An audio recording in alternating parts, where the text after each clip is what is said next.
That I'm excited for the start of a new school year as a new superintendent at Albuquerque Public Schools. Not only because it's a great opportunity for me to contribute to Albuquerque and the community of Albuquerque, but the school district, and help improve the achievement of students in the school district.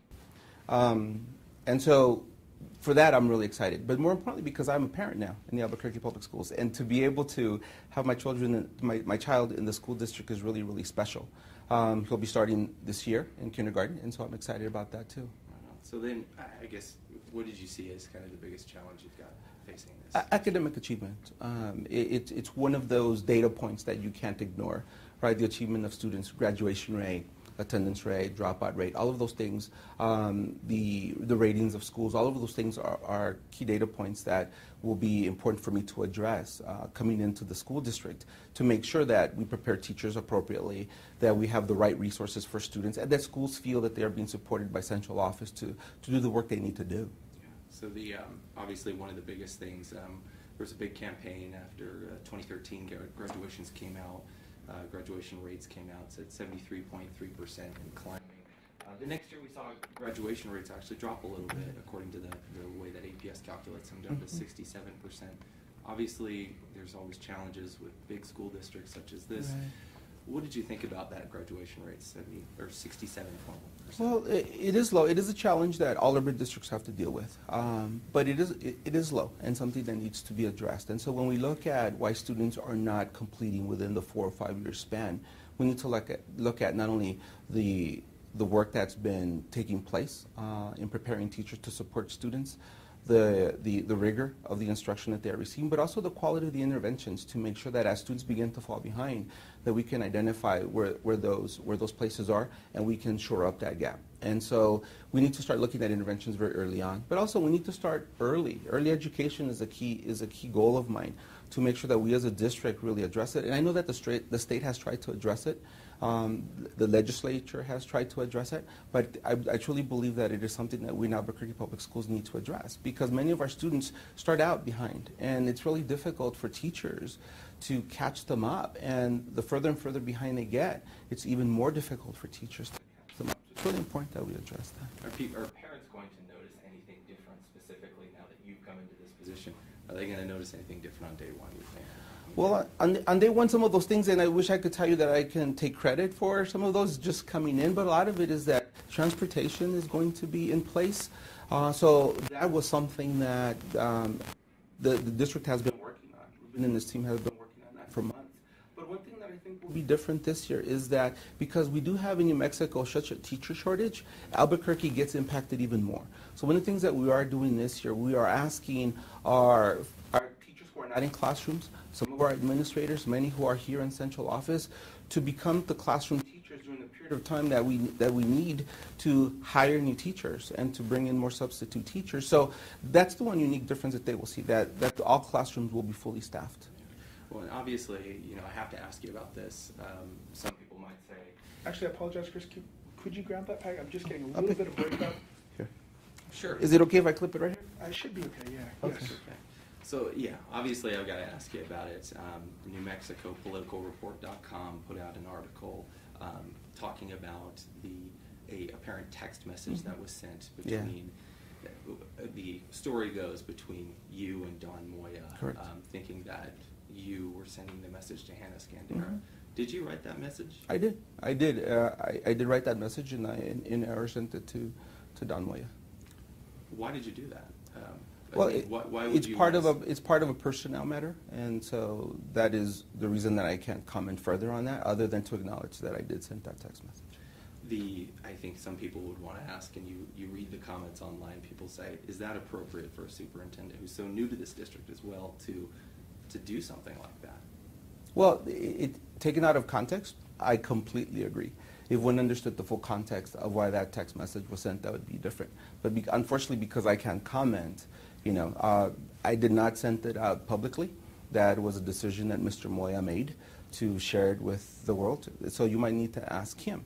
Unfortunately, because he is still an employee, out of respect for him and the fact that it is a personal matter, I can't comment further. I mean, do you have a good relationship with Mr. Moya at this point? I have not spoken with him since he went on leave. No, I have not. Okay. And in the months, I guess, leading up to this, I mean, has it been somebody you've been able to work with, or I guess how would you describe your relationship with him?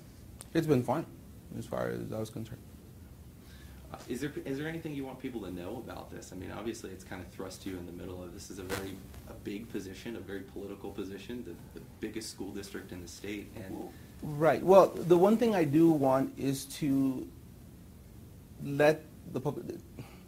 I am disappointed that it's become a public matter, that this personal matter has become public, because it is a distraction.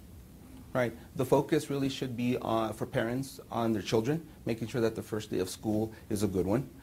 For my staff, to make sure that children arrive to school safe, that they are fed, that they are provided with quality instruction. That really is what the focus is about school and schooling, and the first day really should reflect a focus on that. So I am disappointed that there is, especially my coming in, that distraction is there.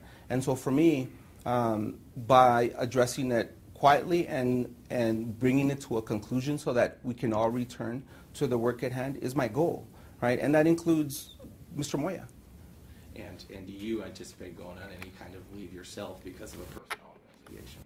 No, I don't. Well, one thing I wanted to ask you about as well, to change the subject, we did a story recently about school supplies, and it's about, I think, about per classroom about $100 or so that we found in 2 different lists.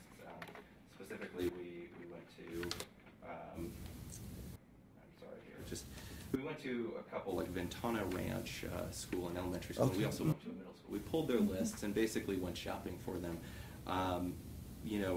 Parents are being asked to spend about $100 each year, but we also get complaints from parents every year saying that, we can't handle this much.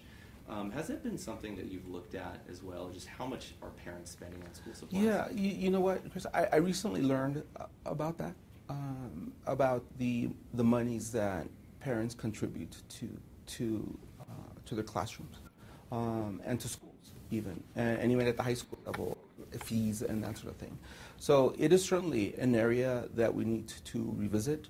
One way of supporting families and students better in that regard is for us at central office to look at ways of being more strategic in how we use our own resources, how we fund things, so that we can better support schools, right? And if we can lessen the load, the burden on families and parents, that is certainly a goal for me, right? I can afford it for my child. That is not a problem. But it is a problem for many families. I'm very clear about that. And so we have to identify ways of helping families so that burden isn't always there for all families all of the time. So yeah, I agree with you. Because there were some things that were brought up on the list. You've got name brand stuff like specifically only Clorox wipes, or we were told like getting 3 reams of copy paper towels, hand sanitizers being 1 per kid. And I think some people wonder, is it fair to ask these parents for all of these kinds of supplies as well, that they're community supplies, things that it seems that the district needs to be able to run a classroom? Right. You are correct. And that is an area that I have to look at closely this year, because it's interesting how I discovered that as my wife was enrolling my child in kindergarten. He too got that list, right? And so it was like, but like I said, for us it's not a burden, but it's not the case for every family in Albuquerque. So we really do need to revisit that. And if there is a way that we can lessen the burden on families, I agree. We really need to find a way to do that, no question. And how do you anticipate, doing that over the next? Obviously, you said you look at it this school year. Do you think maybe is that a goal you want to change by next year? Right. Let's take a look at these school lists. Or right. Is there anything you have in mind like that? Right. Exactly. So there's only we get a budget, and so one of the things we have to do, as I said, is to be strategic. How are we using our resources in support of schools and classrooms? Right.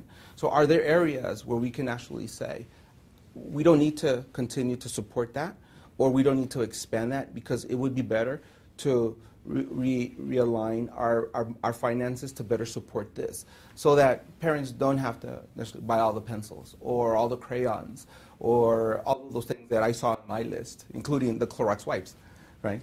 Yeah, and I was going to ask you, in comparison, like at your old district, were those something that you had on your old district's list or anything like that? Well, no, California laws are different than they are in New Mexico, I gather. And so that there you could see the difference in that FAPE was something that all school districts held to.